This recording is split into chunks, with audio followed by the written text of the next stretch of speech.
Bueno, vamos con más efectos de la pandemia, del confinamiento en particular. Muchos niños casi 2 meses encerrados en casa y como aliado para el entretenimiento, Estíbaliz, pues las pantallas, las tablets, los móviles, eso que los padres tenían un cierto cuidado, pero ahora no queda otra. Así que una forma también de conciliar, Marta, vamos a verlo enseguida, porque todas aquellas normas y rutinas que las familias venían aplicando con sus hijos en la organización de horarios se ha ido al garete durante el periodo de confinamiento.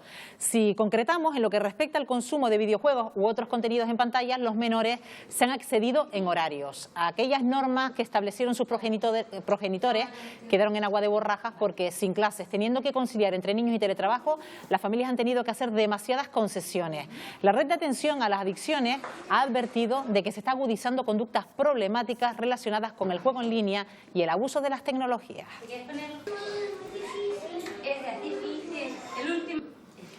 Y de este asunto queremos hablar en los próximos minutos con Juan Capafons, que es catedrático de Psicología Clínica de la Universidad de La Laguna. Señor Capafons, ¿qué tal? Muy buenos días. Buenos días. Hola, muy buenos días. Bueno, hay muchas familias que quieren pensar que esto es algo transitorio, estas concesiones que le han dotado a los niños en estos últimos meses, pero no sé hasta qué punto ya puede estar generando algún que otro problema. Bueno, lo primero, confirmar que efectivamente, como ya veníamos señalando desde hace ya algunos años, las nuevas tecnologías han demostrado su mejor cara en estos meses. Es decir, no sabemos todo lo que le debemos a poder estar conectados e interconectados, ¿no? Por tanto, eso va por delante. Lo segundo, efectivamente, ha habido probablemente en muchas zonas y en muchos niños un cierto abuso, un mal uso de esas nuevas tecnologías. Y habrá que empezar a ponerse ya a brear y a trabajar para que eso no siga ocurriendo. Siempre insistimos en lo mismo los psicólogos y las psicólogas, los especialistas en este ámbito. No solo son las nuevas tecnologías, es que en general cualquier situación excepcional va a necesitar medidas excepcionales. Y por tanto ahora, hacia la nueva normalidad, tenemos que ir recuperando muchos de esos aspectos. Y uno de ellos fundamental es el seguir estando con nuestros hijos.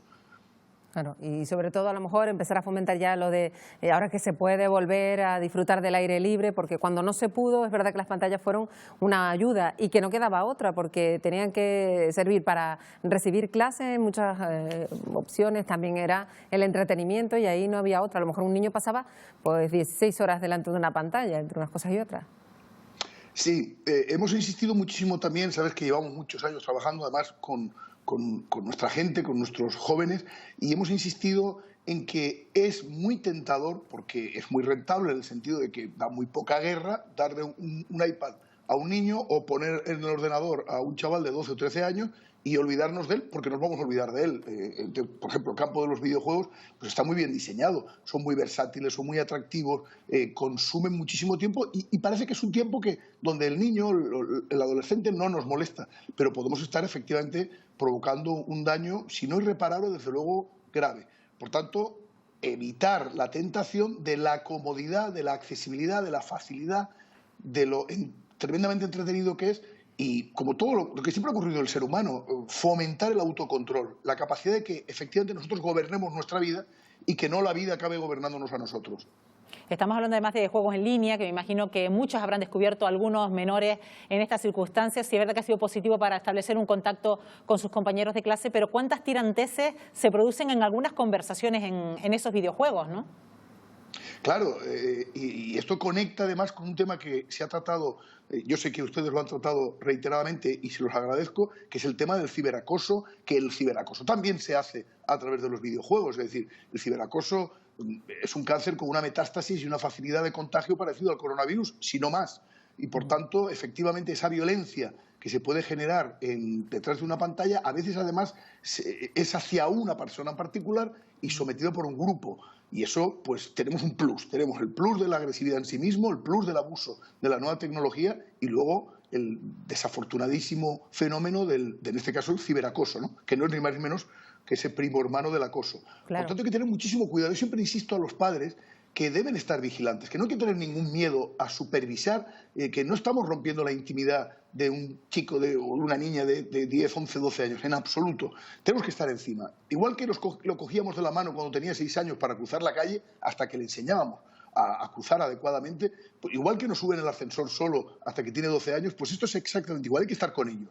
Y de hecho sí que es muy recomendable que los padres, las madres y los padres supervisen todo aquello que se pueda supervisar. Y cuidado con los jóvenes que saben latín, griego y arameo y por tanto tienen miles de estrategias para que los padres no golifiemos adecuadamente sus pantallas pero hay que hacerlo, hay que estar encima. Claro, y tenemos que estar conscientes de ese asunto que ha señalado de nuevo Juan Capafons, porque ahora sí que se ha extremado el tiempo que los niños están online. Ahora su espacio, incluso de ocio entre clase y clase, pues son conversaciones entre los compañeros. Y ese acoso, si es que se produce, sí que queda totalmente invisibilizado para los profesores que están dando clases desde casa, para los padres, y puede ser incluso peor, porque no estamos hablando de por la tarde después de que vengan del cole, sino a lo mejor durante toda la jornada y durante varios meses.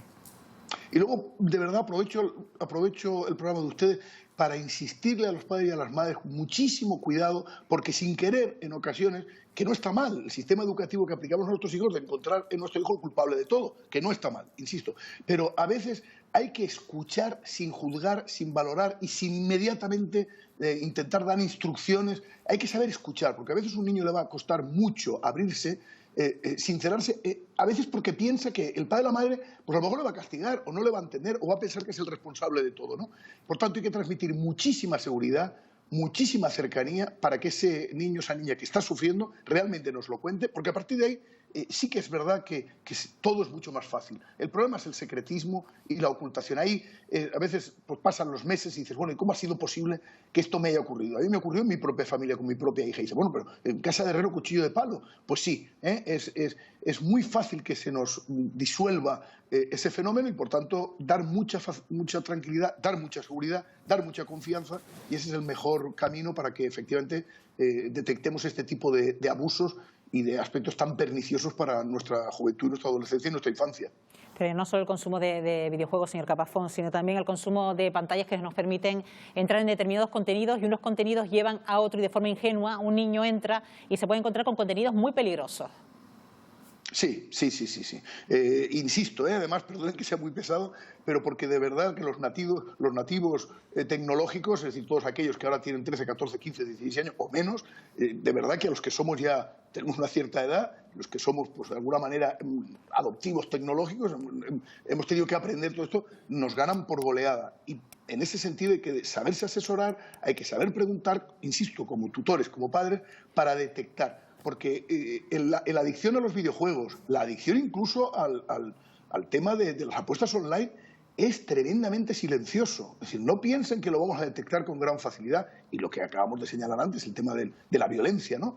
No se crean que está... Evidentemente, si de repente se rompe el ordenador por un puñetazo o se oyen 400 gritos, pues a lo mejor es que, evidentemente, si estamos pendientes lo detectaremos. Pero en muchas ocasiones esa violencia es mucho más sorda, es mucho más venenosa, ¿no? Es la ridiculización, el aprovecharse, el estigmatizarlo, el rechazarlo. Es decir, que no piensen solo que la violencia son gritos y vituperios. No, en ocasiones es muy, muy silenciosa. Por tanto, sin asustar a nuestros padres y madres, pero que estemos pendientes, es muy importante. Claro, y habrá padres que no sepan qué hacer, sobre todo cuando hablamos de un tramo de edad determinado, ya están pasando en un confinamiento los adolescentes de entre 13, 14, 15, ya es más difícil decirles las cosas, tienen que ser responsables y asistir a clases, y ahí entre medio pueden estar entrando a determinados contenidos que ya no es tan fácil de supervisar por sus padres. Hay que establecer una línea de diálogo, entendemos, ¿no?, para poder explicarles los riesgos que hay, ¿no?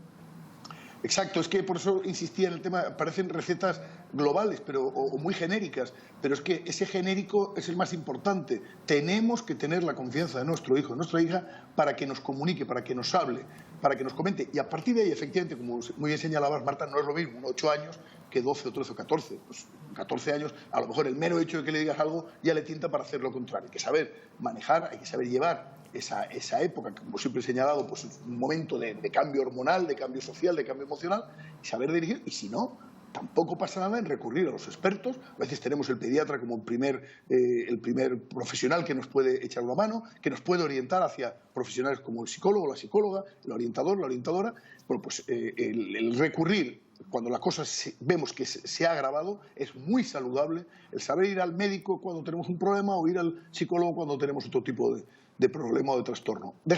También es verdad que no nos fiemos todo lo que dice Internet, no nos fiemos de hacernos la autocura o ser formarnos por nosotros mismos, porque a veces podemos meter la pata sin querer, ¿no? Hay muchas recetas muy malas en Internet y hay otras cuestiones muy útiles, pero de verdad, si vemos que la situación se nos está yendo de las manos, recurramos a las y los profesionales que nos pueden ayudar muchísimo. Y señor Capafonts, también la supervisión sería fácil si tenemos un ordenador que esté al alcance de toda la familia, que los niños no se encierren en sus habitaciones y que sea asequible tanto el ordenador como las consolas por parte de toda la familia, ¿no? Claro, fíjate, se recomienda, distintos profesionales ya lo han hecho, que hasta una cierta edad, estamos hablando de 12, 13, 14 años, yo creo que 14 años es una edad mínima, no lo tenga la sensación de posesión. No es mi ordenador, no es mi tablet, no es mi teléfono, sino que es un ordenador, un teléfono, una tablet que usas, que es de la familia, y que ese alquiler, entre comillas, te permite disfrutar de todas las tecnologías, pero en cualquier momento, evidentemente, se te puede retirar, se te puede confiscar, se te puede supervisar.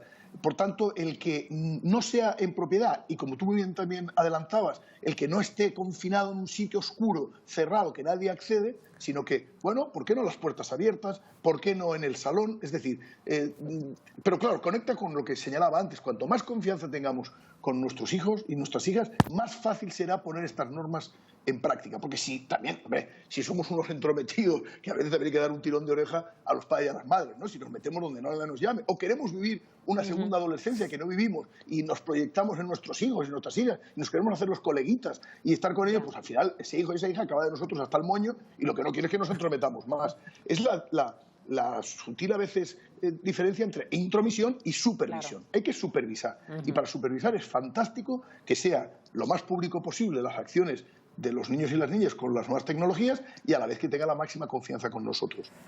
Bueno, pues la clave está eso, en la confianza. Juan Capafonts, como siempre, gracias. Catedrático de Psicología de la Clínica de la Universidad de La Laguna. Buenos días. Buenos días. Muchas gracias a ustedes. Buenos días.